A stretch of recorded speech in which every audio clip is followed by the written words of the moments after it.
welcome to another edition of This Is Vinyl. I'm really delighted that I've got my old pal Diane Wagg talking to me from Isha, from her amazing place down there.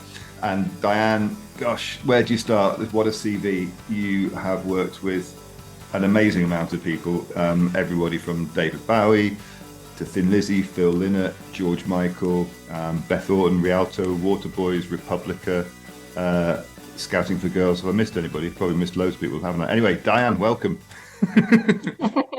Hi, it's lovely to chat with you. Yes, it's a bit of a long history. We've all got that now, haven't we? I guess so.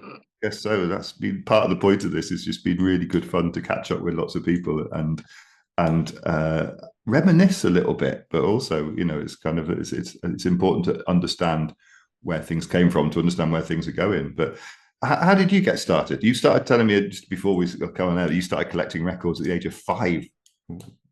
I did. I don't know what happened, but I was just born loving music. I didn't come from a musical family at all. Nobody else was interested. But yeah, from the age of 5, I was spending my pocket money on going to the record shop. I was born in Bath, but we were living in Nottingham. And I used to go on a Saturday going to Nottingham with my mum and dad. And I remember going into record shops, and my mum would go like, "And what was the one, darling, that you wanted?" And I couldn't see it over the counter. Go, "Can I have Last Night in Solo by David E. Dozy Beaky Michigan Titch?" And they go, "You mean Soho?" "No, Solo."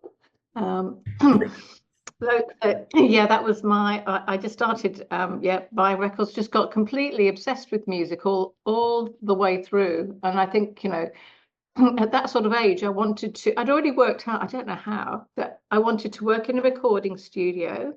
I wanted to have a purple sports car, and I wanted to have a fringe like Marianne Faithfull. Luckily, I never got the purple sports car. Yeah,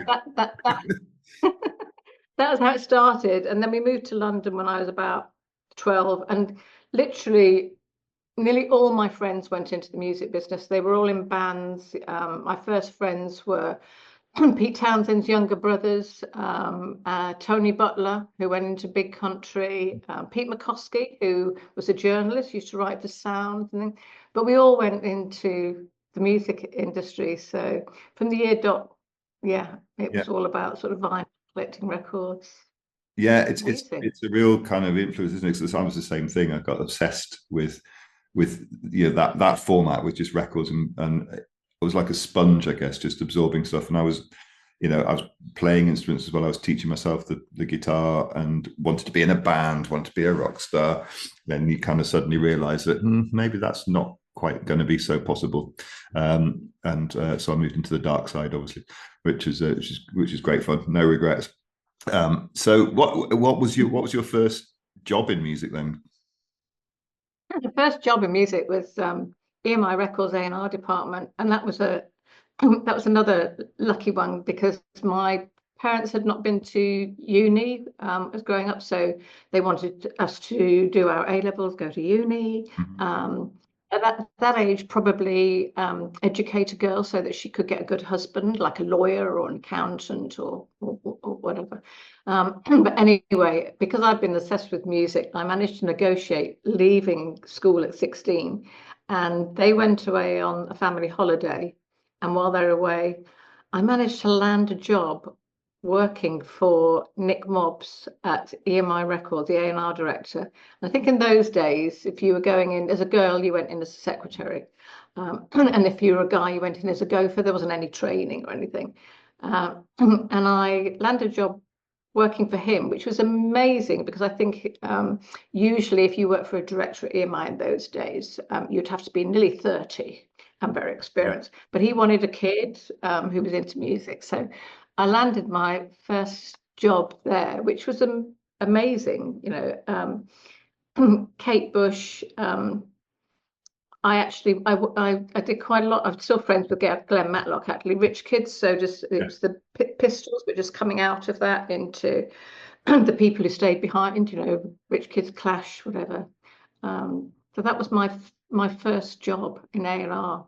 It's amazing because there was plenty of money in those days. Yeah. And we were out every night. We were just 4 or 5 gigs, and then you had like dinner on somebody's expenses. And then you went to club. And then you went into work the next day, having not been to bed and wearing the same clothes as the day before. And everybody was obsessed with music. A&R people were, they were primarily guys, actually, that's it. But you didn't get a job in music unless you were really into music. And I don't think that's so across the board now. No, I Obviously. agree. I just remember all of us. I mean, if you look across the podcasts and stuff, you can see alongside people like yourself. There's Mike Smith, there's Ben Wardle, there's Mark Lewis. It's all people that I hung out with, and we did exactly the same. We were running around, and I was an independent. So I was an independent radio plugger or promotions person, whatever. I had my little independent label. But I cottoned on pretty quickly to the fact that, maybe Ben or Mike might have an expense account or something like that. And we could jump in cabs between venues and like you run around 3 or 4 bands a night. It's all the same bands that everybody went to see. We were all on the same guest lists to try and figure out the next. Absolutely. Yeah. But it's such fun. It was great fun. So how long were you at EMI? I can't remember exactly how long, not that long, because what I worked out fairly early on is that all my mates were musicians and artists, and I don't think I just wasn't probably suited to a big corporate record company. I wanted to work much more closely with that bands, and I left EMI just like that on the spur of the moment. Nick had left as well. Nick had he'd been given a label from Warner's. Was it Mo Austin? Anyway, he'd been given a label. So I left, and then I got a phone call out of the blue from this guy going, "Hello, my name's Chris. I hear you're looking for a job, and we've got a job going. Would you like to come and work for Thin Lizzy?" So it's like, oh my God. Wow. They were huge because they were on their Live and Dangerous world domination thing. So, of course, I was still a teenager. I ended up being PA to Philip and the rest of the band, which was an education. That bad lads, but it was also an amazing sort of experience. But wasn't a dull moment. I worked for Phil Lyon probably for about a year, and then we were just across the road from Tony Visconti's studio, Good Earth Studios, which in Dean Street. So this is all Soho area, and I was asked if I wanted to go and manage the studio, run the studio, which of course, as a 5-year-old, what did I want to do? So I hopped across the road, and this would not happen today either.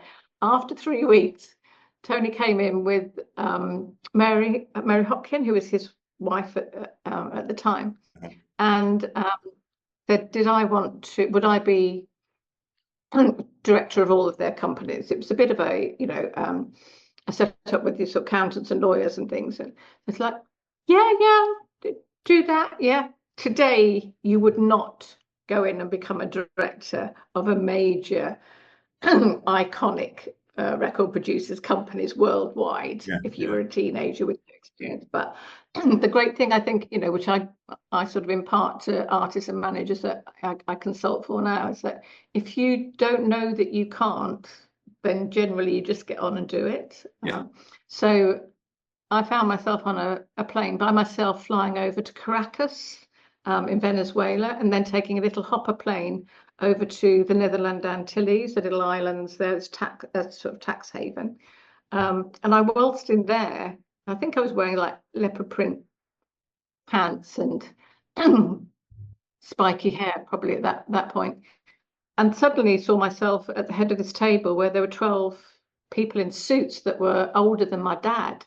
Wow. And realized I was sort of there on behalf of Visconti, and so I kept quiet for about half an hour, and then realised that they didn't know David Bowie, and they didn't know Bob Geldof, and I knew them. So I realised my value, and then I would hop over to New York and ring up like CBS, somebody high up at CBS, and go, hi, representing Tony Visconti, we're just finishing Scary Monsters, looking for some new projects, and they go, hey, Diane, come in. I think you would never do that today. You would never have a kid doing that, and you wouldn't even apply for a job like that at that age. But it was brilliant. So I had 5 amazing years running Good Earth Studios, looking after Tony and working with, Tony's clients, which was, Bowie, Wham, right at the very beginning.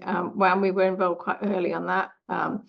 And then also booking the studio. So, Duran Duran, Stranglers, it was the 80s, and just brilliant. And of course, I was still in touch at that point with Thin Lizzy. I was still friends with Thin Lizzy because they were recording in the studio as well. So it was a bit of a bonanza time that sometimes you don't realize when you're younger how lucky you are. No, well, I looked at my Thin Lizzy albums, and actually, I think there was one in the collection I bought from you, which we'll come on to. And so you've got a credit on Live and Dangerous, which is far and away one of my favorite live albums of all time. I bought that when I was younger. In fact, probably one of the first records that I bought. And as a live album, as a genre for live albums, I've got this kind of love-hate relationship with them, because I think there are some that just don't work at all. And there are some like Live and Dangerous, and another one's like Wings Over America was another one where it somehow just catches the whole thing of a band at the top of their game. And it's kind of, why wouldn't you do that? So you must have been, when that album was being made and put together and coming out, it must have been amazing, kind of listening to a load of the footage and stuff that's coming out from. Yeah, I joined when Tony had finished it, actually, because I was working with them for Black Rose. So I came in as they were doing the world tour for Live and Dangerous. So right on the top of the game, I think. And they did Black Rose while I was there, and then when I moved over to Good Earth, they were in Chinatown, and Solo in Soho, which was Philip's album. Yeah, but yes, just amazing. Yeah, no, I'm not surprised. So you, as a record producer manager, I mean, you're working. Obviously, backgrounds in studios. You're working with one of the greatest ever. With Tony Visconti, some amazing stuff that I'd love of his. So when you have to, you touched on it. You're finding projects for producers, but what do you think is the most important thing when, say, you're making, a band comes in or an artist comes in, they want to make a record, and you're sitting there and going, okay, well, we need to make sure that there's a good fit here with the right producer. What do you consider to be the right fit for a producer and an artist? Because you're right in the middle of that, and you must be thinking, well, I'm not sure they're going to like it, they might not get it, or but the money's great, or actually the money's rubbish, but the band's amazing. So how did you kind of untangle that? I think that the same as A&R guys will have done. It's like what you want to find is the person who's passionate, who totally gets your act, who absolutely gets that's your ideal, and not somebody just because of their name that comes in and calls all the shots because they're powerful. Great producers don't have 100% success rate. Nobody does. We don't as managers, we don't as A&R people, producers. There are, for every big, great production, there will be some that it just didn't work. And so I think finding people who've got a real passion for the act and listening, but also that sort of talent of bringing talent out. So you might have new acts on on their way up and things, and somebody be able to spot what they can bring out and help with, I guess. Always a difficult one, because having a name producer or somebody who's got a track record is A, gives you confidence, but B, it gives other people in the industry confidence, having names on things. So and for building a producer career, it's picking out the right productions for them as well. And I managed some really good producers who were excellent but didn't have their name yet. And I won't say who it was, but a big act, which some of your other interviewees have mentioned along the way, who would go to this guy, 3 a.m, ringing up, going, oh, we need this, we need that. And he'd put lots of time in it, and he'd go and do tracks with them. And when it came down to it, the record company would choose a name producer as opposed to your guy who was on his way up. And so I think that there are tricky angles to breaking a producer through as well. And so I think, having worked with my fair share of them, I guess, and I sort of managed one or two. So it's actually, you're right, it's finding that right project. There's an awful lot of potentially good projects out there. And I had a young lad that was finding his feet in the production world and really having to kind of pick and choose who he wanted to work with, because if he wasn't feeling it, it didn't matter what the record company wanted, whatever. If he wasn't feeling it wasn't ever really going to work. He had to be kind of very up for it, very enthused by it, and he was driven by the songs as well, whether the songs were amazing and not just kind of whether there was a bit of hype around it or the sound. But attached to this, I guess, with producers, and this goes to this is vinyl and my kind of little obsession with it at the moment. Did you find that producers like Tony Visconti, but not isolated to him, would produce a record understanding that it was going to be coming out on vinyl as a format, so that end vinyl? So this kind of, I guess I'm going back a bit pre-CD, or when CD was coming through a little bit. Were they working in terms of certain techniques, and I guess it's engineering techniques as well, with that in mind? So it's got to sound good on this format.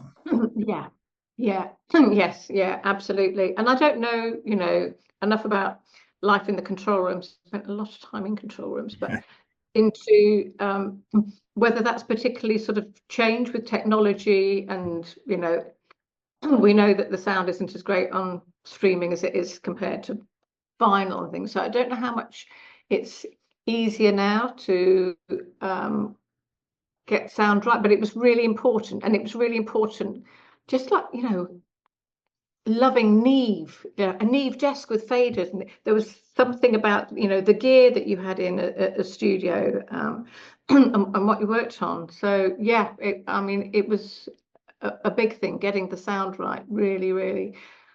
Is that different now? I wonder. I don't know. Yeah. I'm kind of interested in exploring it, because I always have this conversation. You get certain people, even friends of mine, sort of saying, "Oh no, CD's brilliant," and stuff. I say, well, it is, but it's just, for me, if I'm listening to a record, maybe it's just because of the ritual and because my ears are used to it and I love it, that I prefer that. But I think there are some subtle differences in how a sound is reproduced on a particular format. And again, with streaming, I mean, it's and when I was a radio plugger, there was the first time my introduction was trying to get involved in some mixes where radio would come back to me and say, "That's great, but the vocals aren't really quite high enough, because when we compress this and it goes out on the radio, you're going to lose a lot of that. Could you go back and see whether you could mix it?" And I was like, right, whatever you just said, I'll give that a shot. But I had to go on a learning curve as well to kind of go back to certain producers and go, radio quite like your record, but actually they'd like to hear the vocals more. Can you do something about that? So it's making. You are so right.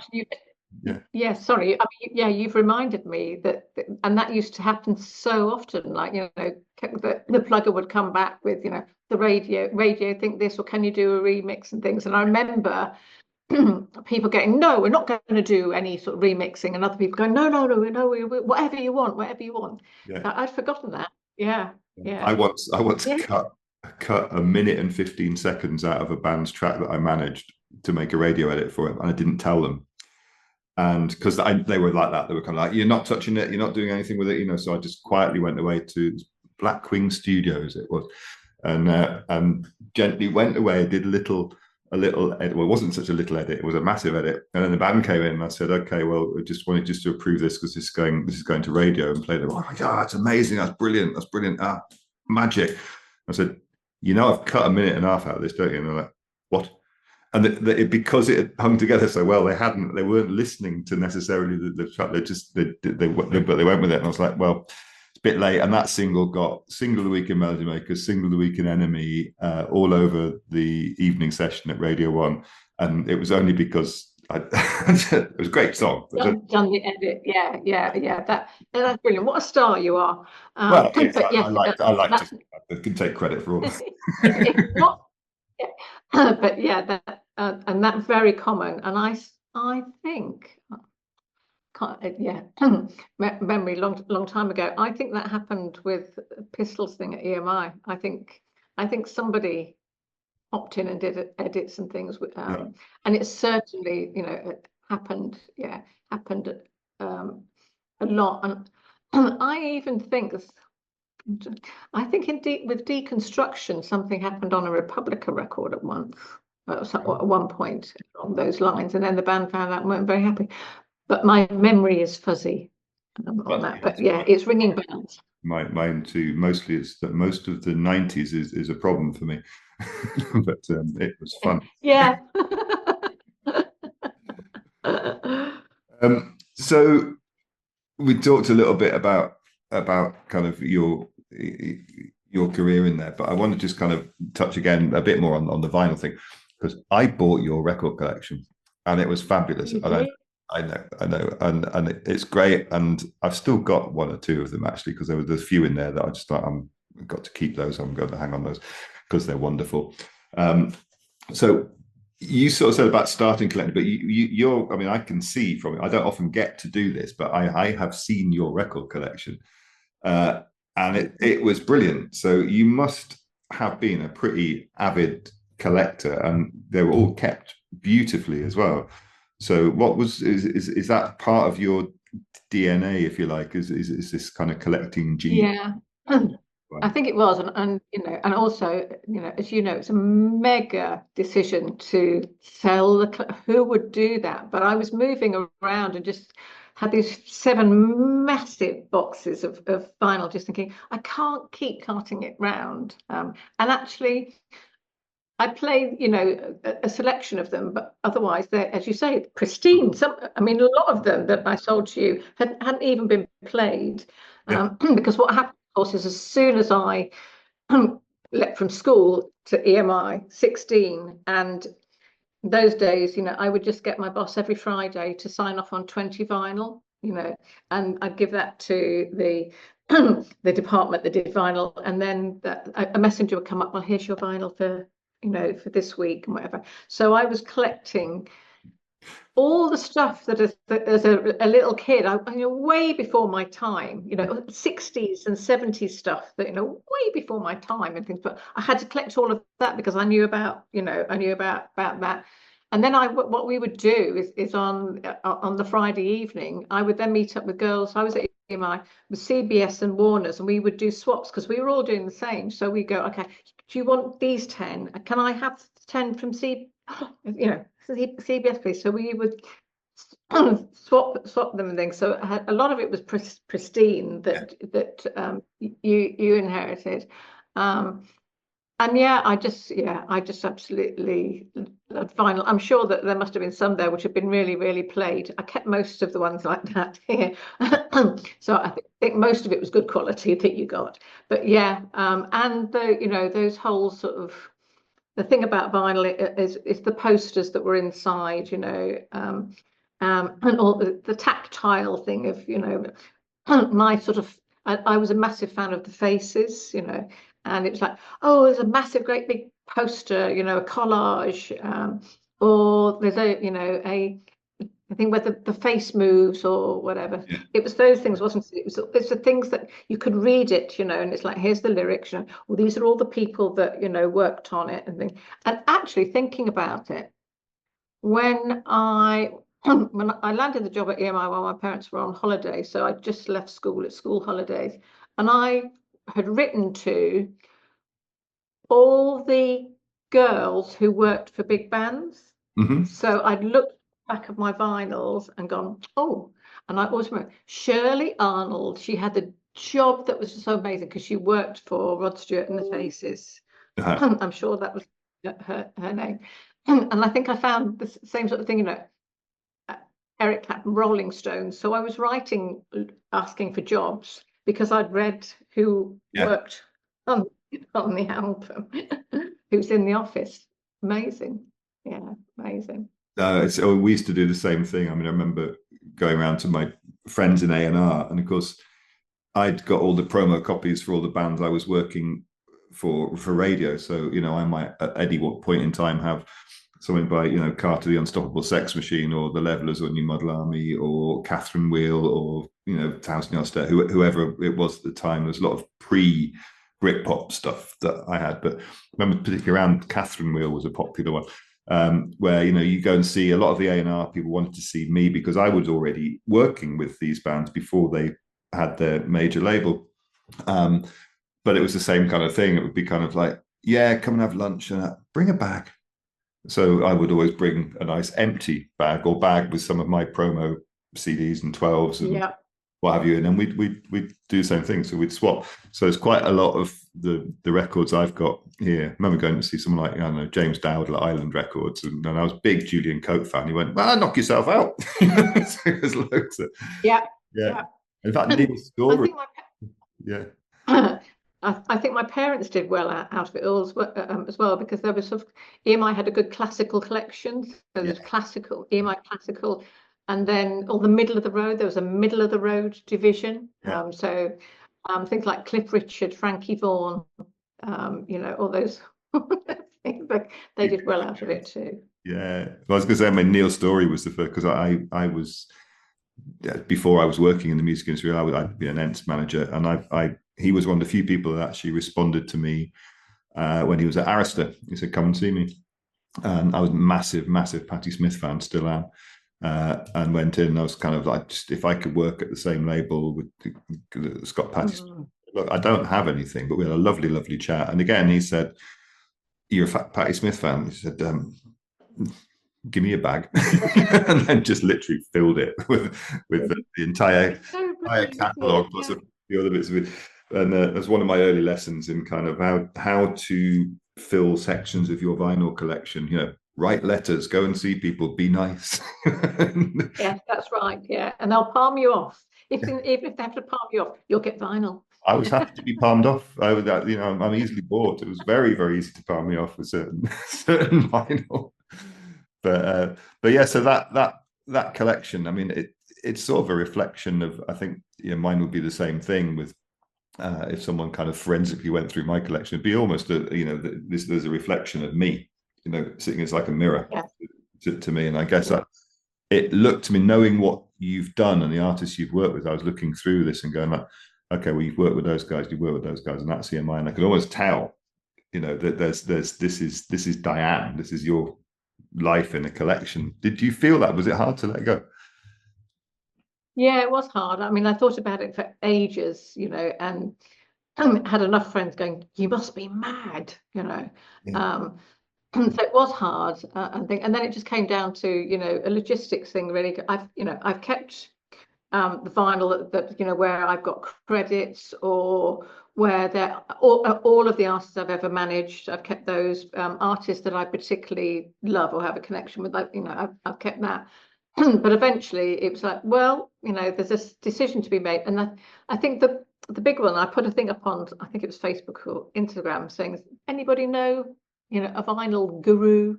And got inundated with people going, I'll buy it. And then you were in touch, or somebody put me in touch with you. I can't remember how it happened. It's just like, got in touch. Okay. Yeah, it's like, okay, if I'm going to sell it, I'm going to sell it to somebody that, I love and respect, and I know loves music and shares a history and understands the value of what I'm doing. It's like, I'm not just going, all right, mate, come and collect them. Don't want them anymore. This is like, so it was a hard decision, but made easier because it was you in the end. So there's been some some of my regular clients I know have bought some of your collection that, you know, the lights going off in their eyes when they saw it and they found it and they were buying stuff, and including one of your some Scouting for Girls stuff, I think, where my mate Jim, who actually he's doing one of these because he's a massive Beatles nut. And he's actually a professor for, let me get this right, professor of cancer genetics, specializing in childhood leukemia and prostate cancer. And that's kind of, but he buys records. I mean, I know him because of buying records. And I've just done an entire podcast with him about kind of the Beatles, and because he can just reel off catalog numbers and issue numbers and the different types of sleeve and how valuable they are and stuff. And just like, okay, this is beyond nerdy. This is going into superpower of this. But yeah, he bought some of your stuff and was just, oh God, was he delighted with it. It was it's amazing. So they've gone to a good home. So excellent. That's what you want to know, don't you? Yeah. Got to, yeah. And I think I sent out Scouting for Girls discs, didn't I? That's right. And I think his kids like them all. Their favorite band, absolute favorite. They're obsessed with it. In fact, they're actually the family band, the favorite band of the family. So, it was for his daughter as a surprise present, and I know for a fact that she absolutely loves it and cherishes it. So it's there's still that's what makes it okay. Yeah, that's what makes it okay from my point of view, that that it actually goes somewhere where it's valued, and then people find it who really love it. Yeah. No, it's important. So I want to ask you a bit about your management stuff as well, because you've been an incredibly successful manager for some bands, highly respected. I know that you're currently you have something out there which is offering kind of training and mentorship for young managers or people that want to come into the industry. But how do you see the role of the artist manager, and how has it changed since you started in your career? Big question.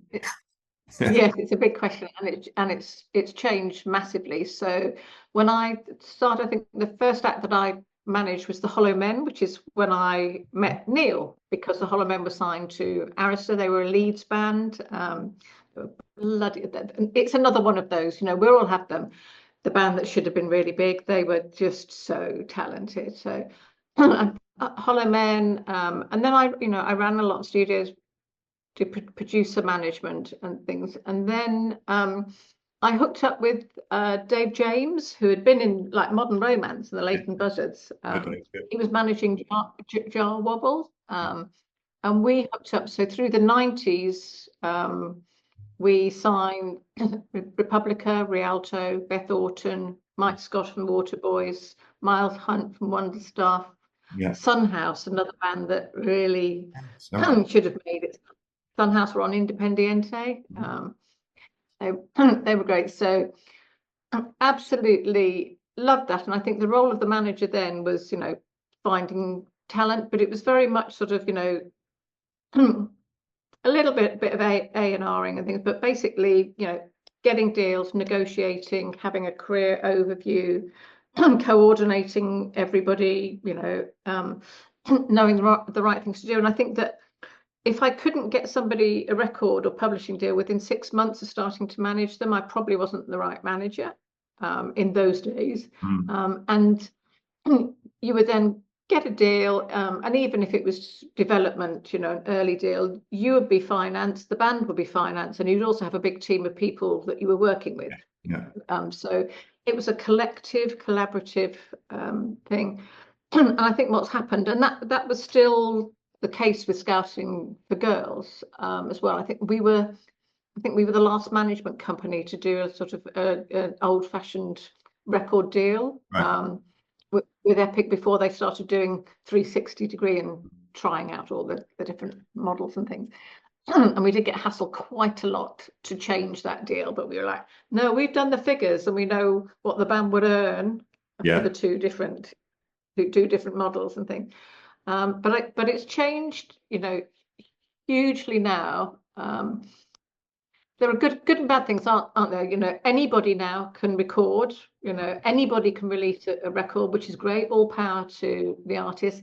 It means that the world is also flooded with so much more music, and a lot of that, it will be people who are doing it as a hobby, not as a, you know, a long-term career and things. So it's how do you edge above the parapet if you want a career. But and I think I was on a panel a couple of years ago actually with Mike Smith, you know, and he at the time, it's before he went back into publishing, when he was he at Capital? I think Columbia. I can't remember where he was. Columbia. And he was saying, well, you know, we don't do artist development now. You have to be successful before, you know, a major will sign you, which is generally, you know, the case now, has been for the last few years.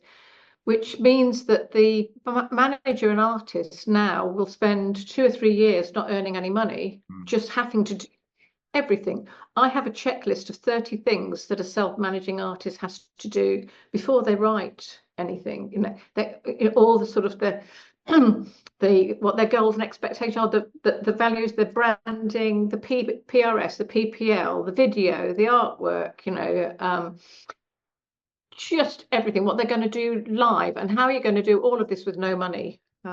So it's changed a lot. It's meant that it's a huge burden for artists. It meant that managers are now burdened. It's a completely different job, but it also means that there's a hell of a lot of unmanaged artists because managers can't take on. There's a limit to how many emerging acts, you know, you can take on now. So there are a lot of people out there who are unmanaged, some who choose to be now because you're running your own artist business.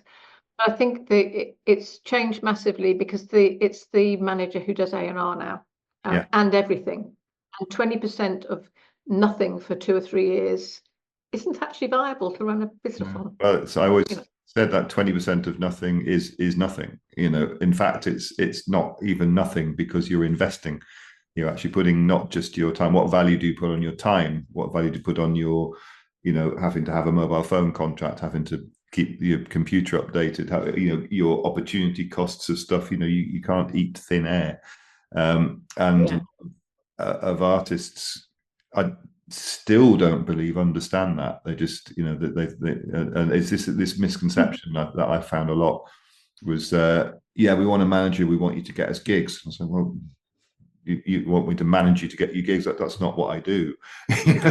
And it's this misconception. So actually, I think with you educating the artist is invaluable because so I was going to be my question actually. So does the 20% rule for those people that are listening or watching this? You know, managers traditionally worked on 20% of the artist's revenue, or you know, there's a revenue model there.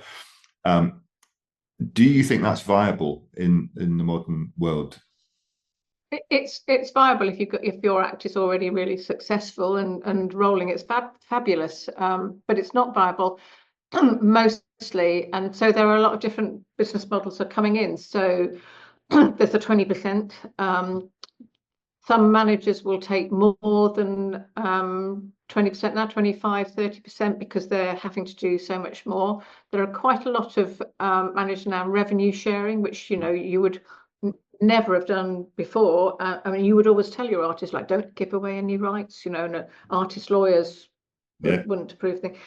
So there's revenue sharing, there's combinations where there'll be a retainer and a reduced commission. Quite a lot of managers go into business with their artists. So they're sort of doing a joint venture where they'll set up a company together and have shares. So there are a lot of different business models coming in now, which is great and pretty flexible. You know, there's a lot of range, and I think we're all working out what works and what doesn't work. And I think that also artists just really haven't understood that. You know, when I think about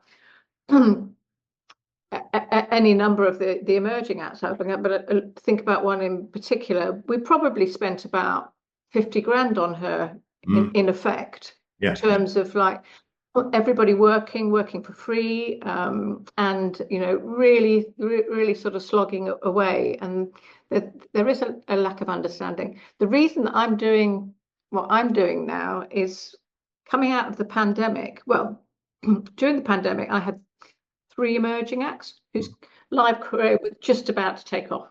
Yeah. Live, forget it. And out of that, after that, I was asked to do some some business advice sessions for Help Musicians. Help Musicians, a big music business charity for artists.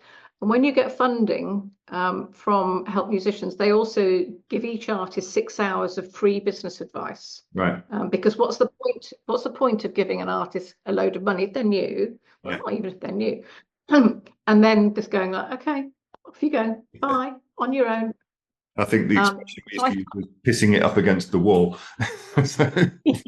Yeah, exactly. So I think, okay, all right, I'll do some business advice, sessions and stuff. And over that particular year, while I was still managing, I gave advice for over 50 artists right across the board in terms of age demographic, different genres, classical, grime. I'm an indie, alternative, contemporary pop girl, and I think, how am I going to do this? Everybody needs help. You can help everybody. And it really made me think. And then people started to come to me privately going, I can't get a manager, or I don't want a manager, but I need help, and I'm a qualified coach as well. I trained as a coach about 20 years ago as well. So I'm a coach as well. And then there were all these sort of young managers that were on their way up, and there's lots of training for managers, but to have somebody that, you chat to every couple of weeks, and helps you build your company, it is really important. Yeah. So it's actually grown into this business where I've got self-managing artists, or ones that are choosing to just put a team together, and they're not going to have a manager. They put a team around young managers, entrepreneurs, so people leaving major record companies because there's been a lot of redundancies. Where they're setting up a marketing company or they're setting up their PR company. And now, brilliantly, I have people in their 60s and 70s who are music biz veterans who are like, all right, I've been a tour manager and I'm really well now. I've been a tour manager for, I do not want to get on another fucking bus. But I am great at sound engineering. I know about, touring. I've got a home studio. So I'm actually loving it. And I've actually stopped artist managing and become more of an artist partner or a creative partner. So I'll be a partner. You'll pay me for a session. But what I do with if you're new and you're not earning very much, you might come to me every 3 months, and make a plan, and then you go off and do it. But I'm there anyway, so you can email me or ring me during that time. And then for other people who are actually set up the company and they've got a team now, I'll talk to them every 2 weeks. We'll have a session every 2 weeks, and so that's and it's working really well. So it's a really good way to. Loving it. I mean, I got when my company Revolution, finished, and I went into being a consultant. I was working for Shazam and their first music consultant, but I'd moved to Brighton from London, and I was getting loads and loads of artists going, oh, that guy who used to run Revolution, he's come down to Brighton, let's give him a ring and see if we can take him out for a pint. And I got people there, and I was going out for lots of pints. What I was realizing was that they would sit down and be five guys or whatever would sit and buy me a pint and start picking my brains, and then they'd be looking expectantly at the bottom of their glasses and go, right, so you bought me 1 pint, I'm now going to have to buy 5 pints, and you're picking my brains. This is let's stop this here. So I started charging and just going like, yes, I'm more than happy to come. No, I'm not going for a pint. You can come round to my house. It's going to cost you 30 quid an hour, or whatever it was, 50 quid an hour. And most of them ran away, but 2 or 3 of them said, yeah, that's fine. And actually, one of those acts, I ended up getting them a publishing deal. We went out to New York, to Los Angeles.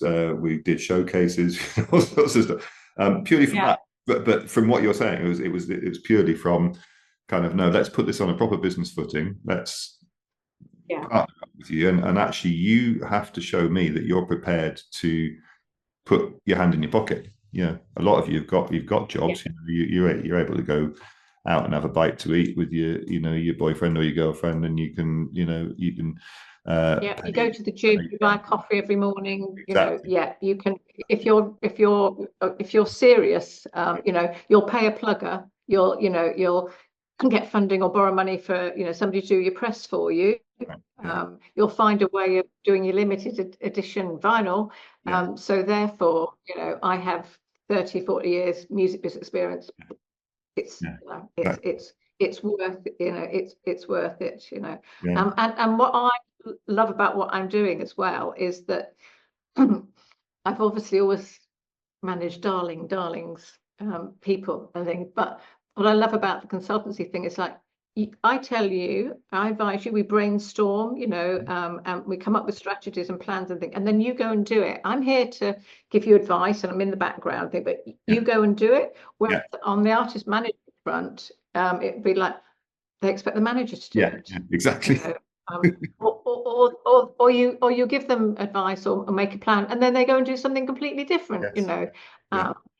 And and that's the thing that success means different things to different people. And if you want to just be in your hometown and be big there and record and play local gigs, that's absolutely fine. But a lot of artists will say that they want world domination and to tour the world, and actually you're as a manager, you're putting your business on the line for them because you think you've all bought into the plan. And sometimes that cannot be the case, and you can, it's a business. It is after all. It's called the music business, isn't it? So, but yeah, it's interesting to see how it has changed over the years, and I think we've I think that I could sense that change starting to happen in the late 90s, early 2000s, certainly into the 2000s, and it started to that balance seemed to shift. And I remember, talking to people like Phil Nelson, who was managing the Levelers, but he was an equal partner in. It wasn't the 20%, and actually it was less than 20% because it was kind of, I don't know, about 15 of them in the band at that point. But I always thought that was kind of interesting models to look at, and it didn't have to be that kind of, yes, we take 20%, and for that you get whatever. So yeah, interesting one. And it would be very remiss of me to not touch on women in music as well, which I know you feel very, very strongly about, and rightly so. I just have been delighted to see that the fact that there's an equilibrium now coming up. And you am I right in thinking you're the first female chair of the Music Managers Forum? Is that right? Yeah. Go on. Well, yeah, no, I think that things are getting loads better. I mean, at the moment there is a misogyny conversation going on, with government and things that there are still a lot of things to do and things. But when I think about when I came into the business, I never had, I love it now that so many people have sort of mentoring and there's so much support and things. I had nobody. I think that the only female manager I can remember at the time was Gail Colson, who I looked up to, but was far too scared to go and talk to her after. I had no sort of mentors. I lived on my wits, and I think in the cases where in the early days, and definitely with Dave James when we were running Rise, we were co-owners, we were co-managers and things. But I would still, in meetings, people still, the eye contact would be with the male. Right. And that would even be if I was primarily looking after one, the act that we were talking about. We co-managed, but we had acts that we tended to work with more.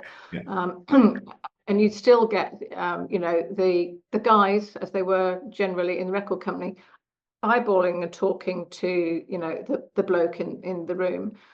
So there was that, and completely different world, obviously, when you think about the Jimmy Saviles and Rolf Harris. Rolf Harris was actually signed to EMI and in the middle of the road department. And we girls knew that you shouldn't go into a room on your own with Rolf Harris because he was a groper. Really? So it was like, just live with it. A lot of the horror stories now, you think, well, yeah, we just had to deal with that. So I love that it's changed. I was absolutely wet my pants when I had to go on Victoria Derbyshire live TV to talk about sexual abuse is endemic in the music industry.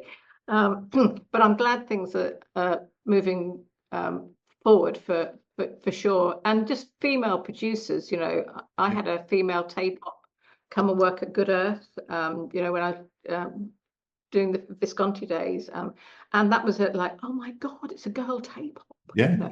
But the girl tape ops that I knew didn't stay because they didn't get chosen by the producers, because, and I would get this at Good Earth as well, like, oh no, can we have a guy tape op? Because we don't want a girl in the control room, it holds everybody back, and nobody can really act sort of naturally because there's a girl in the room and you can't be yourselves, and it's really important for the band to feel comfortable. So we can't have a woman in, so those days are gone. I think the Producers Guilds, I can't remember how they've got more female producers, some brilliant girls coming through now. But yeah, it's it's still a thing, that we're working on. I remember back in '93, I'm really aging myself here. I signed a band called Power of Dreams. They were dropped by Polydor, and I had my little label. And I thought, well, actually, this makes sense as an independent label. They've been on a major. They've actually got quite a good following. They've got Polydor in Japan still want the band. So if we make an album, we can license it there. And it was Greenhouse Studios, I think, and Pat Collier's studio. But his tape op was, or assistant was Jessica Corcoran. And we just went, can we make the album with her? Because she's great. And we did a brilliant album, almost live sound. I think we did 10 tracks in 10 days, recorded and mixed proper, like the old. That's all the money we had. Was that was going to have to do. And Indie land. Yeah, exactly. Pretty much lived in that studio for 10 days, and Jessica was brilliant, and I remember at the time thinking, why aren't there more Jessicas? There should be more of this. This is, because she was more capable than an awful lot of these little indie chain smoking blokes that would sit kind of, pushing faders and stuff. She got on with it. She was brilliant. So it's kind of, I hear you. I think sometimes as well, the women have done better because it's a bit of cliche, but you do have to be twice as good in order to be considered. So I think that, when there have been females coming through who've been good, they're really good because they absolutely have to be, which is great. Yeah. But and I think, I also found it with looking after female artists, Beth Orton and Saffron, that you have to be really you have to be really mindful of what's happening for girls, because it was very much on looks. That's what I also love about this new world, that nobody cares how old you are, weight you are, what color your hair is. It doesn't matter anymore, but it did then, and just a girl being on the road. Saffron, all blokes in the band, all road crew traveling across America, on a tour bus, we all know, in the loo you only wee in a tour bus, you don't know anything else. Very hard having a period and just being a girl and just being with male company. And Harry Isles, our tour manager, used to have to go and hold the loo door shut for her when they arrived somewhere, because there would be fans trying to climb over the door, and when she's just like so there are a lot of things that women have had to sort of get over in that world, Yeah, well, it's a better place now. And you got the Women in Music Roll of Honor, is that right? Yes, I don't know how I got that. I think they were just giving them out. I have no idea how I got that, but it's that's brilliant. Looks good. Don't know what I did. Well deserved. Well, no, you just explained over the last hour exactly what you've done. It's been brilliant, and long may it continue. Listen, I'm gonna stop it there. But Diane, thank you so much for coming and having a chat. It's so brilliant to have a chat. Yeah, absolutely brilliant. And I've been listening to all the podcasts and just fascinating. So well, I've got keep to. on going.